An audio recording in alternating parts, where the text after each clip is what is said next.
studying this chapter, the students are expected to choose appropriate quantitative research design, describe sampling procedure, construct an instrument and establishes its validity and reliability, describe intervention, plan data collection, plan data analysis using statistics and hypothesis testing, present written research methodology, implement design principles to produce research.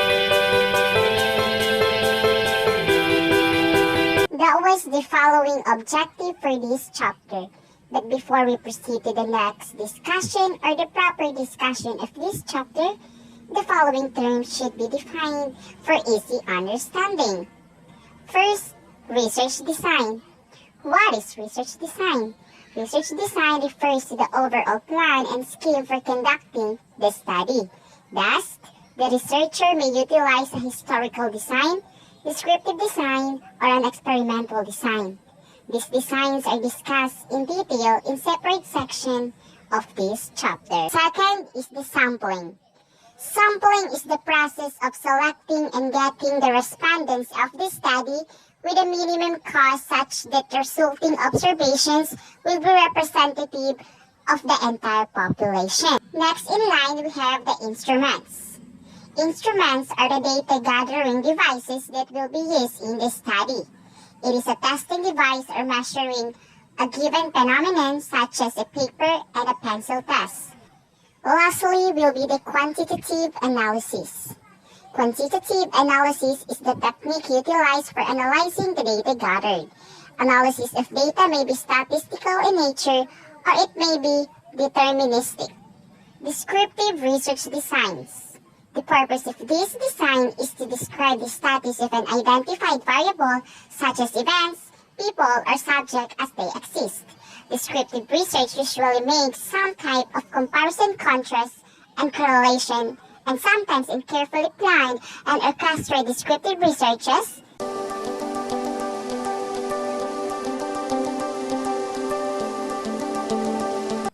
First is the descriptive normative survey. The descriptive normative survey approach attempts to establish norms or standards based on a wide class of survey data. Second is the correlational research studies. If you intend to estimate the extent to which different variables are related to one another in the population of the interest, make use of correlational studies. Another type is the descriptive comparative studies. It is endeavored to establish significant differences between two or more groups of subjects on the basis of a criterion measure. Next is the assessment or evaluation studies. Attempt to determine the effectiveness or efficiency of certain practices or policies when applied to a group of respondents. Next will be the descriptive evaluative studies. The purpose of the descriptive evaluative studies is to judge the goodness of a criterion measure. After we know the different types of descriptive research design, there are also general considerations. Most educational researchers utilize the descriptive method of research. This is partly justified by the fact that the types of information generated by descriptive researchers are valuable baseline data for policy information and decision making. Another type of the research design is the experimental research design. Experimental studies are also known as longitudinal or repeated measure studies for obvious reason. There are many designs that would allow this kind of control, and we will discuss a few of these designs as follows. First in line, the pre-test, post-test design. This design is very delicate because the researchers must see to it that situations are equivalent before and during the experimental factor is introduced. Next will be the single group pre-test, post-test design. This design is very delicate because the researchers must see to it that situations are equivalent before and during the experimental factor is introduced. This design is more open to threats to internal validity such as outcome effect or the test wiseness. There are still factors that affects the experimental plan, such as first, the history, second, the maturation, third is the testing, next is the mortality, fifth is the interaction effects, 6 is the measuring instrument. 7 will be the statistical regression. 8 the differential selection. And lastly will be John Henry effect. So these are the factors that affects the result of the experimental research. This next design will be the historical research design. The purpose of a historical research design is to collect, verify, and synthesize evidence from the past to establish facts that defend or refute their hypothesis. Sampling plans, designs, and techniques. Sampling is the process of getting information from a proper subset of population, while a sampling plan is a detailed outline of which measurements will be taken at what times, on which material, in what manner, and by whom that supports the purpose of an analysis. Probability sampling refers to a sampling technique in which samples are obtained using some objective chance mechanism, thus involving randomization. Probability sampling is the only approach that makes possible representative sampling plan. Non-probability sampling. This is a technique when there is no way of estimating the probability that each element has of being included in the sample and no assurance that every element has a chance of being included. Instrumentation.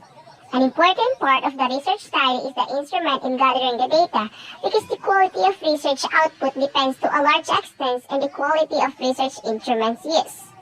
Instrument is the generic term that researchers use for a measurement device like survey, test, questionnaire, and method. In other words, instrument is the device while the instrumentation is the course of action, which is the process of developing, testing, and using the device. Validity. Validity refers to the extent to which the instrument measures what it intends to measure and perform as it designed to perform. It is unusual and nearly impossible that an instrument is 100% valid. That is why validity is generally measured in reliability. Reliability refers to the extent to which the instrument is consistent.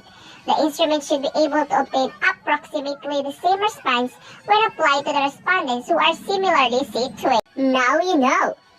Now, let's proceed to the quantitative data collection methods.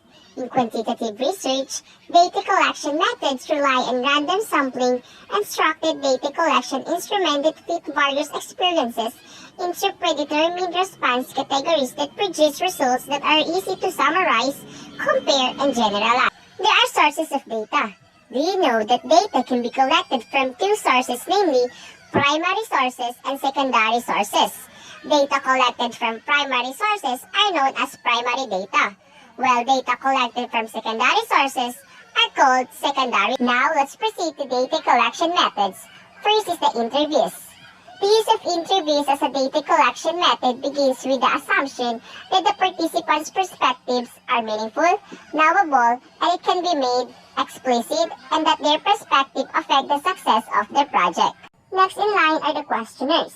The main purpose of a questionnaire is to help extract data from respondents. It serves as a standard guide for the interviewers who need to ask the questions in exact and the same way.